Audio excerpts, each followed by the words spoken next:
Here's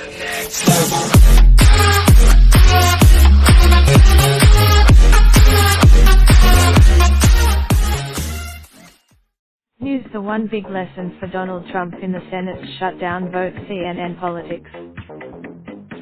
Yes, both votes won on Trump's proposal to temporarily extend DACA provisions in exchange for $5.7 billion for building the border wall. The other, a Democratic proposal to simply reopen the government for a brief period to negotiate on border funding, failed to get the 60 votes they needed to advance to a final vote. But not all failures are equal.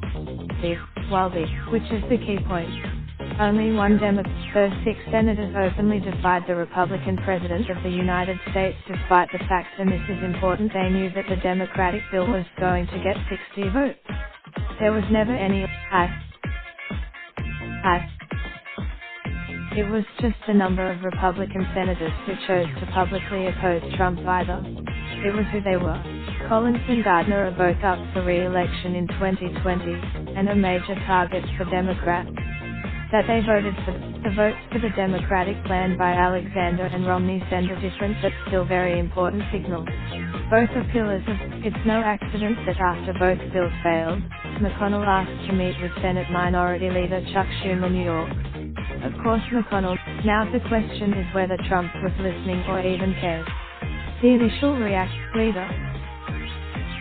Is Trump ready to deal? That depends on how